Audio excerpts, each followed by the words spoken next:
You love it. You love my intro song. You love royalty-free hip-hop.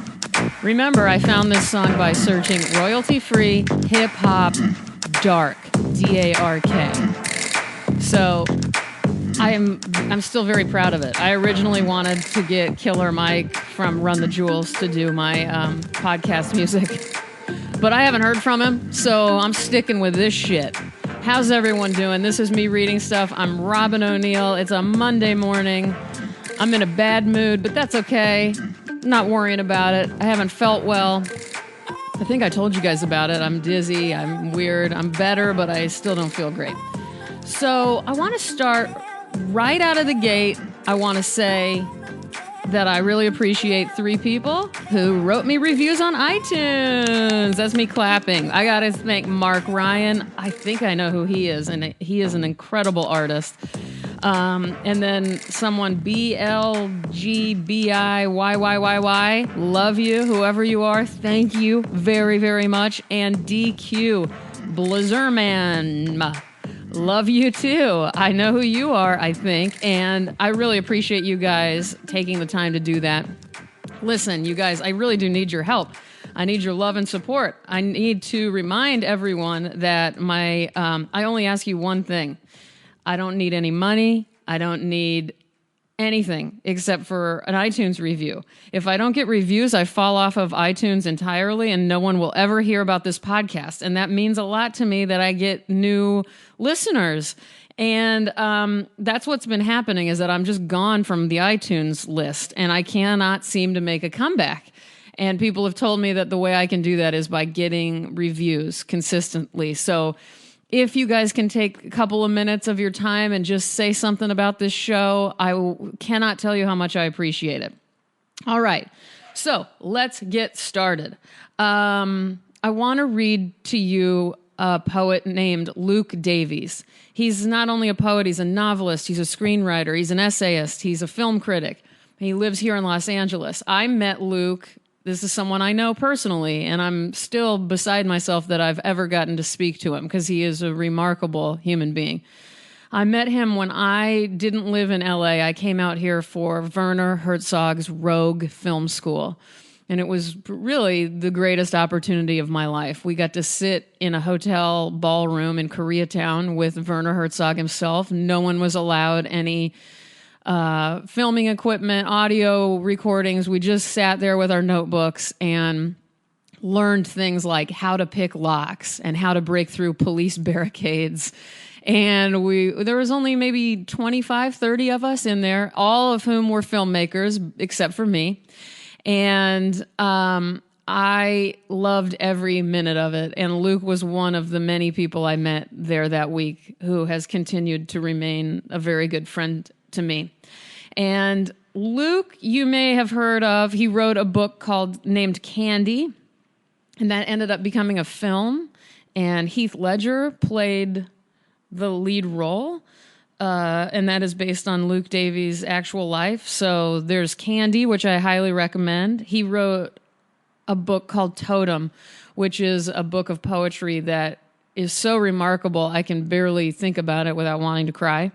Most recent publication was God of Speed. It's a Howard Hughes fever dream. You're kind of stuck in his brain later in life in a hotel room in London as he's waiting to fly again for the first time in 15 years. It's fictional but based in reality, and it is something else, man.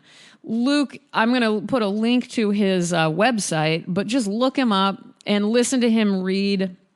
A lot of Totem can be found on poetryfoundation.org, and you have to hear his voice. He's Australian. He is probably the wisest person I've ever had the pleasure of knowing, and kind. And I cannot believe I even know him.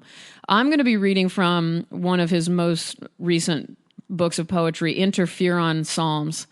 I had he asked me to do the cover. So the artwork is a drawing of mine. And so I'll have to take a photo of that and show that to you guys. I'm going to start in chapter 1 here. I don't know do you call it chapters here in this book? I don't even know. I'm sorry. I'm confused. All right. here we go. Let me just start. And I'm going to skip around because it's another one of these where I want to read the whole damn thing. All right. Lift up our hearts. Lift up our hearts. So then lift up our hearts. It is a flooded world, every available flood. It is a flooded world, such floods of good. Everything present as it always was. A flooded world. I'm sick with shallow corpuscle. Skin turned to scale, head peeled away. I am reptile. Hear me roar. On this earth I learned all about suffering. Mutter, mina, mutter, the bandages stick to my skin. All countries are equally evil, but some more evil than others. Ditto for the sections of my body. I would write nothing from the perfect center of a monstrous place. O Holy One of Being, nothing at all. That was my plan. I had to gather the forces of my memory, and I had to trust my memory. But first, I had to allow sheer bewilderment to flow through me. She said, I want to talk to you at roughly 4 removes, but I am getting ahead of myself. First, bewilderment. Then the memory packs it in. Then bewilderment, protein enriched. Then a long time later, the coast was clear, and I began to recollect, which in no way diminished embarrassment and pain. Oh, how the years passed. Such grand sadness inside her. I mean me. But I am getting ahead of myself. Okay, and then I'm going to skip ahead just a little bit, skip a few stanzas. I'll start here. None of this is happening. I began to drift down to my death, like a ship heading ocean floorwards. On land, in my glory, I had been paramour and pirate rolled into one, exceptionally talented. As I was walking down Paradise Street, a flash-looking pocket I chanced for to meet. And now 10 fathoms further, my cells were preparing for dispersal. It was uncanny what sorrow looked like. I sensed in the darkness my cousins, the squid. I was dying, of course, like us all. I had lived on oxygen for so long, and now my lungs were panicked, then sad, and 3 atmospheres later I might as well have been tripping. Those were the last of my memories. The great kelp forest swaying. If I only had a sister, to hold her hand. Then I would protect her and forget about my fear, and we would walk underwater where the light shines. It was a long, slow world and time by rivers and oceans. Okay, so hopefully that gives you an idea of what you're in for.